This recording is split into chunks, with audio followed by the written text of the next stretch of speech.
बहुत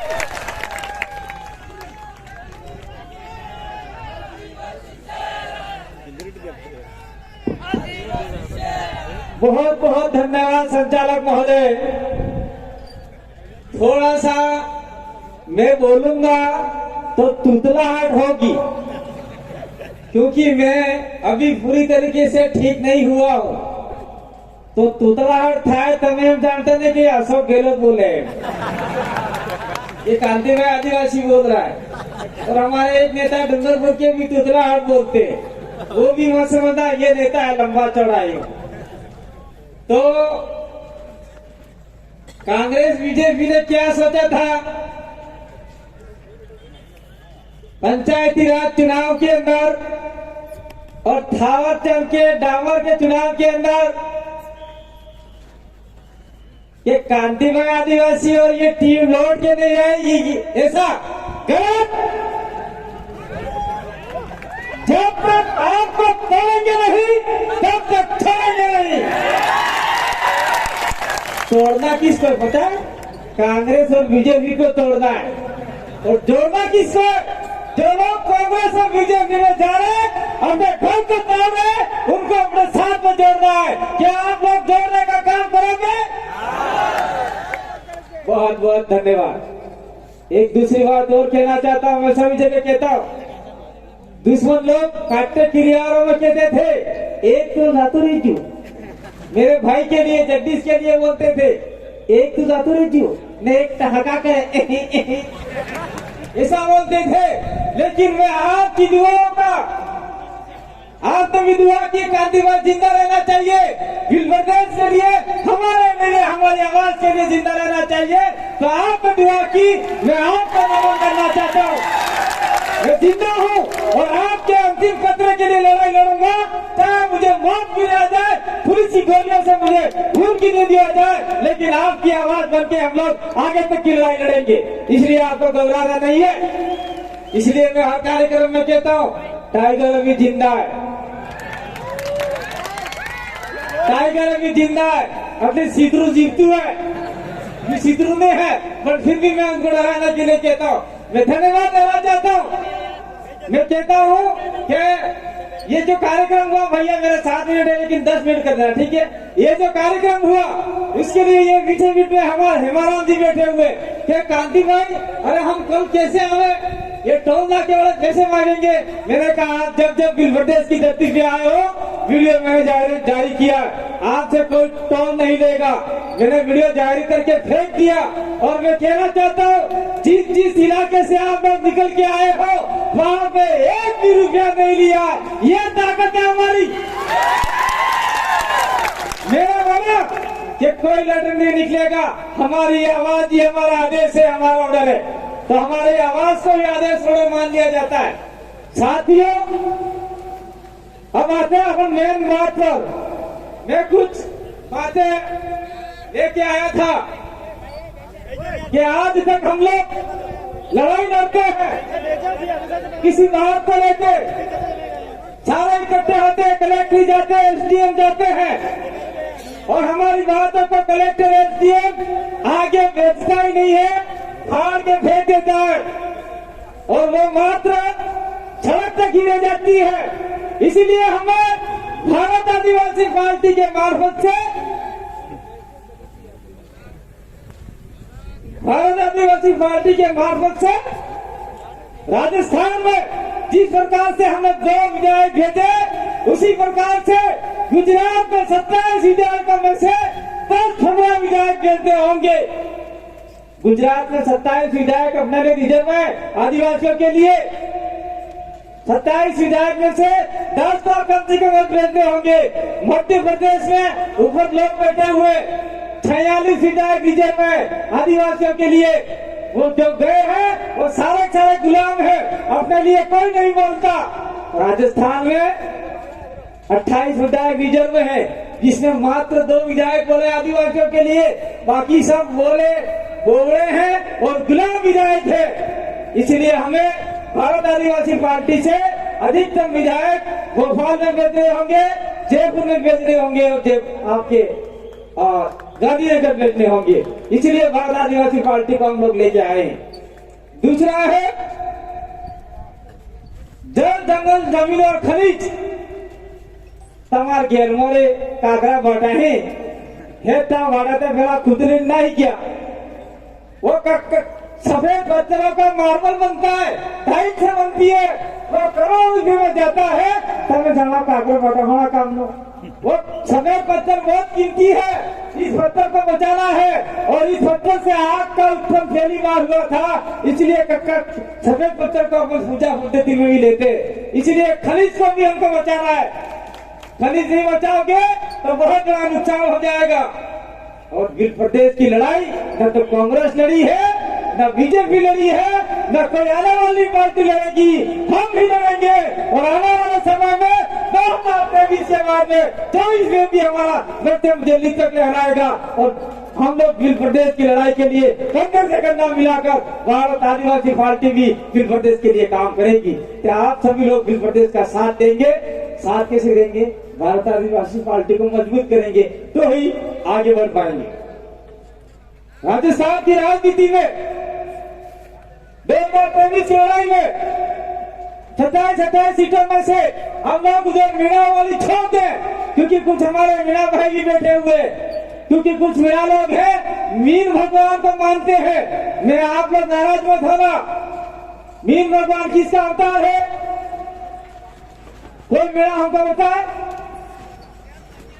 मीन भगवान 10 अवतार माना गया है हिंदू धर्म के अनुसार।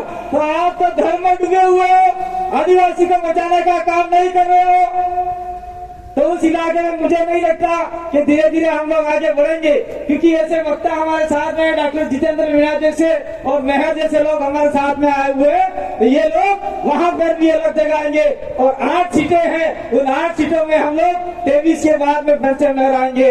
ये बात हम लोग कहना चाहते हैं। तो अगर मान लीजिए 17 में से हम लोग कुछ सीटें और भी है तो फरमाउंड होती है 25 सीटें, 25 में से हम लोग लड़ाते हैं, 15-16 सीट जीत जाते हैं। तो मुख्यमंत्री तो छोड़ दीजिए, लेकिन मुख्यमंत्री कौन बनेगा वो डिसाइड करने का पावर आदिवासियों के हाथ में होगा। ये हाथ में रहना चाहते नहीं चाहते आप लोग। अशोक गहलोत बनेगा।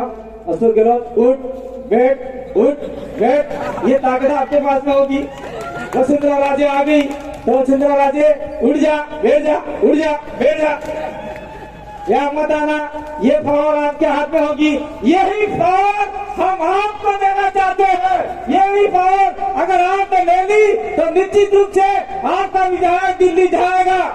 अच्छा, आपका एमएलए दिल्ली है, आपका एमएलए जयपुर जाएगा और एमपी दिल्ली जाएगा। मैं ज्यादा बात नहीं करना चाहता क्योंकि सर भी काम नहीं करता। संसद की 47 सीटें 46 सीटें आपने एमपी बनी। एक भी एमपी आदिवासियों के लिए नहीं बोला, एक भी एमपी नहीं बोला। मैं किसी पार्टी के विशेष की बात नहीं करता हूं, लेकिन मैं कहना चाहता हूं हमारे मंच के मार्फत से एक आदमी है जो आदिवासियों के बारे में बोलता है। वो कौन है?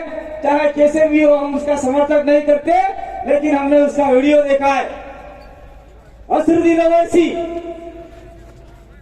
ओवैसी वो आदिवासियों के दुश्मन नहीं है। उन्होंने बोला कि भारत का आदिवासी देश का मालिक है। कौन सा आदिवासी वहां जाके बोला? एक मुसलमान सांसद आदिवासियों के लिए बोल रहा है। आदिवासी और मुसलमान की लड़ाई कभी नहीं है, ये धार्मिक लड़ाई जा रही है। इस लड़ाई को हमको समझना होगा। मुस्लिमों के साथ में हमारी कतई लड़ाई नहीं है। ये आपका मैं लोकल मुद्दा बता रहा हूँ। हमारे बीच में सलीम भाई बैठे हुए, उनको हमने जिला प्रमुख के लिए दावेदार बनाया था। कांग्रेस और तृणमूल कांग्रेस ने मिलकर सलीम भाई को हरा दिया। तो ये कितनी बड़ी मूर्खता है उन लोगों की। और हमारे लोग आज भी कांग्रेस बीजेपी कर रहे हैं। कांग्रेस बीजेपी छोड़ेंगे नहीं तो आने वाले समय में हमारे बच्चे कटोरा लगे भीख मांगेंगे भाई। तो ये भीख नहीं मंगवानी है, हमको हमारे समाज को मजबूत करना है। और दूसरी बात मैं इस मंच के मार्फत से कहना चाहता हूँ कि भारत आदिवासी पार्टी व्यक्ति विशेष, धर्म विशेष, जाति विशेष की नहीं, ये लोकतंत्र तरीके से बनी हुई है। उसके अंदर एसटी भी आ सकता है, एससी भी आ सकता है, ओबीसी भी आ सकता है, और माइनॉरिटी तो सारे के सारे बैठे हुए हैं यहाँ पे। फरजाना जी ने अभी माला पहनाई, फरजाना जी का स्पीच था लेकिन लेट आए। तो ये सारे लोग, जो भी मैं कहना चाहता हूँ, जो लड़ाई लड़ाना चाहते हैं वारसड़ा में, जो आपके मुसलमान है, जो इस इलाके में आपके बिल प्रदेश में जितने मुसलमान है, अगर आदिवासी के साथ में कंधे से कंधा मिलाकर चलोगे तो निश्चित रूप से आपके साथ में कोई अत्याचार शोषण चाहता ही होगा। ये हम लोग यहाँ से वादा करना चाहते हैं। ऐसी को भी कहना चाहते हैं कि आपको गोलियों से उजाड़ा जाता है, मटके से पानी पीते हैं तो आप लोगों को मारा जाता है। निश्चित रूप से आप लोग हमारे साथ में रहोगे तो आप लोगों को भी हम लोग शोषण अत्याचार से मुक्त कराएंगे, आजादी दिलाएंगे। और ओबीसी को क्या आरक्षण है इस इलाके में? मैं ओबीसी के लिए कहना चाहता हूं, आप लोगों की वजह से ही सब नुकसान हो रहा है। इस इलाके में ओबीसी को कोई प्रावधान नहीं है। अगर आप लोग हमारे साथ में कंधे से कंधा मिला के चले तो संविधान के अंदर जितना भी राइट्स दे रखा है इसको हम लोग इम्प्लीमेंट कराने का काम करेंगे। हमारे एकमात्र विधायक राजकुमार रोज जी ने ओबीसी के लिए बोला, ओबीसी अन्य पिछड़ा वर्ग के लिए। और मैं अंत में ज्यादा समय नहीं लूंगा क्योंकि आपने तफीबोदारी के मन को बफाई किए लागे, तो बेचार वक्ता बीजा है बोला वाला, सबकी बात सुन के जाना और कसम खा के जाना। जितने भी लोग आए हैं अपने पूर्वजों की कसम खा के जाना, आपने मतदान कसम खाई जा दो, जरा मानो कसम खाई जा दो। आज तक की मार घेर माते कांग्रेस बीजेपी नो झंडो नहीं लागे, लगा कसम खा हत्या कराने करता वाला गला हुआ भैया। कांग्रेस बीजेपी का झंडा मेरे घर का नहीं होना चाहिए। ये कसम आप लोगों ने खाई है और ये कसम खाने के बाद में अगर आपने लगाया तो तुम्हें जाना हो थवानु है। और मैं कहना चाहता हूँ, मैं सभी जगह प्रचार में आया कि नहीं आया, क्योंकि चुनाव बहुत नजदीक आ गए हैं। सभी जगह प्रचार में आए कि नहीं आए, मैं कहना चाहता हूँ मेरी बात तो कांग्रेस बीजेपी को अपने गांव में घुसने ही मत दो। और घुस जाते हैं तो दो जेब में डंडे रखा करो, एक कांग्रेस का बीजेपी का। बीजेपी को आया बोलना हम बीजेपी ना भाई लाओ हरुण लाओ पैसा खाई कर भाई जो वोट डालो के वैसे कांग्रेस वाला फिर झंडा करीब के वाले लाओ भाई वो कांग्रेस का लाओ है ये आना पैसा उनके पैसे नहीं है, वो पैसे आपके विकास के पैसे है। लेकिन ऐसा भी नहीं करना है, लेकिन कर सकते आपकी मर्जी हम लोग मारने वाले नहीं है। तो आपने हमारी बात को सुना। मैं आपके बीच में प्रकृति की दुआ से, आपकी प्रार्थना से आपके बीच में जिंदा वापस लौट के आया। इसीलिए एक बार पूरा आपको दो हाथ जोड़कर नमन करता हूँ, धरती माँ को नमन करता हूँ, आपको नमन करता हूँ। आपकी ताकत थी जो मुझे मौत के मुंह से बाहर निकाल के लाई, और इस मौत के मुंह से बाहर निकाल के लाई तो निश्चित रूप से मैं आपके लिए लड़ूंगा, आपके लिए मरूंगा, लेकिन पीछे नहीं हटूंगा।